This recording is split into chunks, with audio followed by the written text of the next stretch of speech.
Let's go, babe. Ano yan? What? What the heck are you wearing, John? Damit. Nakikita ko nga pero polo na pang tito and a denim jeans and what the heck is that? An old shoes? Parang 2 generations na yata pinagdaanan niyo ng pangit. Don't insult my rubber shoes, pinag-ipunan ko to. Tsaka Sarah, I don't see anything wrong with my clothes. Wala ko meron. You're meeting with my friends, not with your trashy buddies. Babe, you look dirty. Presentable ako tignan. I know what I'm wearing and we just have a different style. You know what? Let's go shopping. Baguhin natin lahat ng mga damit mo. You should wear shorts or those decent button-up polos. Ayoko. Komportable ako sa ganito. I feel more confident kapag ganito ako. They will laugh at you. Bakit? Kasi ganito suot ko. Parang yun lang?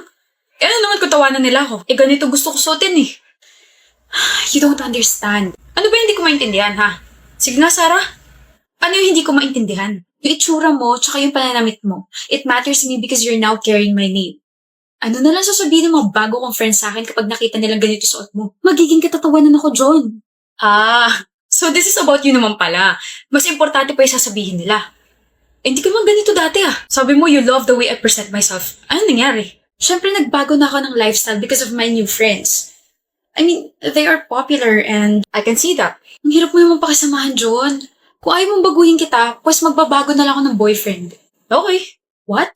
Kung babaguhin mo ko dahil sa opinion ng mga kaibigan mo, maghanap ka na lang ng bagong dadalhin sa kanila. I'm just helping you. You're not helping me. Ginagawa mo akong manika just for you to look good in front of your new friends. You're kind of ruining me, Sarah. Eh di mag-break na tayo. I think mas maganda ako tignan kung wala ka kasi you're bringing my status down. Okay. John? Sarah. Kamusta ka na? 5 years na lumilipas pero ganyan ka pa rin manamit. You still look dirty. My gosh, you haven't changed a bit. Napapag-iwanan ka na yata ng panahon. Pero ako hindi ko siya iiwan. Excuse me? Hi, I'm Ayla. John's fiancé. Finally, na-meet din kita, Sarah. Oh, sorry. Kilala kita kasi nakwento ka sa akin ni John before. So? So, hindi niya kailangan ng opinion mo. Shut up. No, you shut up. Ikaw yata hindi nagbago, miss. Talim mo pa rin magsalita. Bakit? Importante pa rin ba yung sasabihin ng mga friends mo kapag nalaman nilang ganito pa rin ang style ng fiancé ko? Ng ex mo? John? Oh, don't ask for his help. Hindi ka niya tutulungan. Well, kapag ex na, bawal na magmakapalang muka. You know, Sarah, I'm sorry pero I'm very happy na nakapaghiwalay ka sa kanya. Kasi I get to see him every single day and appreciate John for just being himself.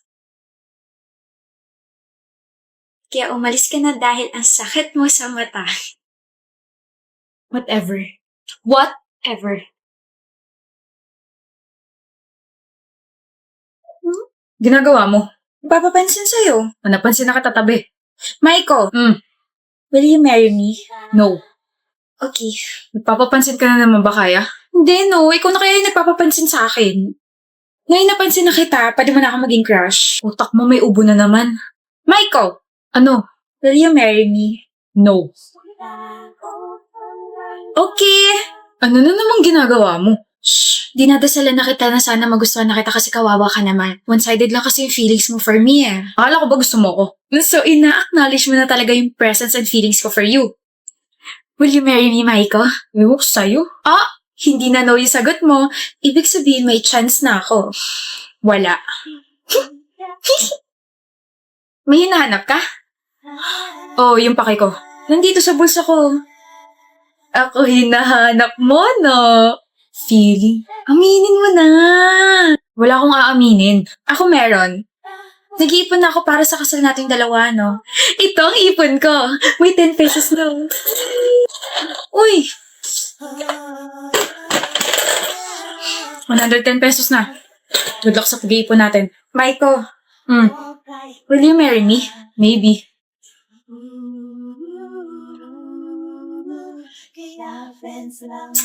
Michael, ba't nandito ka sa building namin? Nasaan yung maliit na jar? Nandito sa bag ko. Ako na. Bakit? Itatapon mo? Akala ko ba okay na tayo? I mean, alam ko naman na one-sided pa rin yung feelings ko para sa'yo, pero Sira, di ba puno na yun? oo.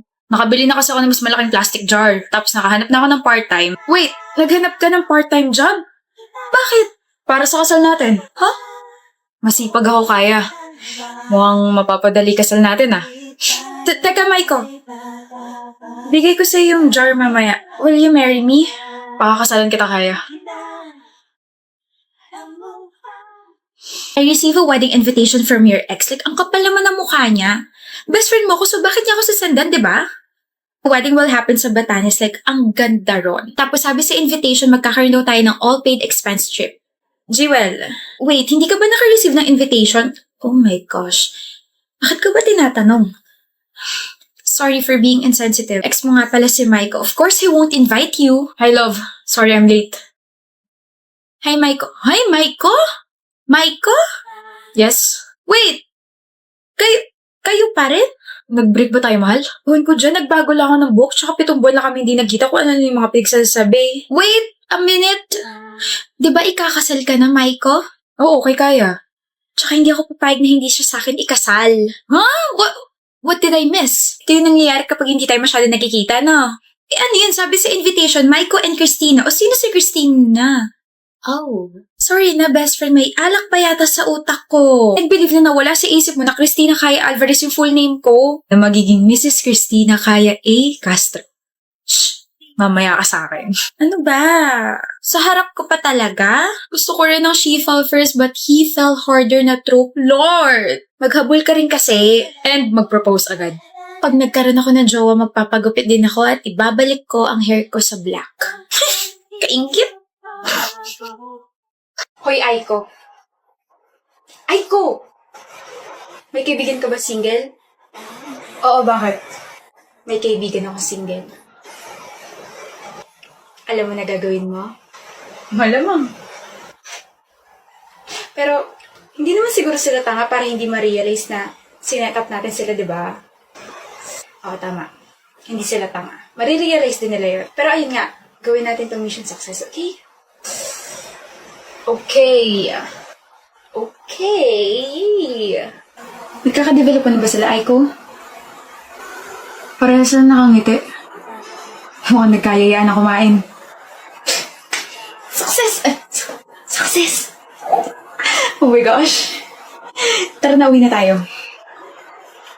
Kaya nila sarili nila, malaki na sila. Tara na. Tayo, Ria.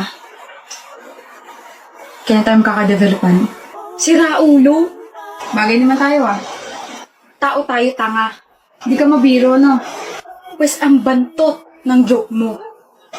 Salitang hindi mabango. Pero ang ironic, no? Matchmaker tayo pero wala tayong kamatch. Kasi hindi ka gumagawa ng paraan para magka-love life ka. Ganon yun. Paano yung taong gusto ko, pilosopo? Kapag gusto, may paraan. Kapag ayaw, may dahilan. Natakot umamin. Takot ka ma-reject? Hindi ako takot ma-reject. Parte na ng buhay yan eh. Mas takot ako sa kung ano man magiging reaction niya pagkatapos kong umamin sa kanya. Bakit? Hindi niya kasi seseryosohin yung confession ko. Tatawanan niya lang ako. Bobo siya kapag ganun. Eh di bobo ka pala. Ano? Gusto ka ta, Ria.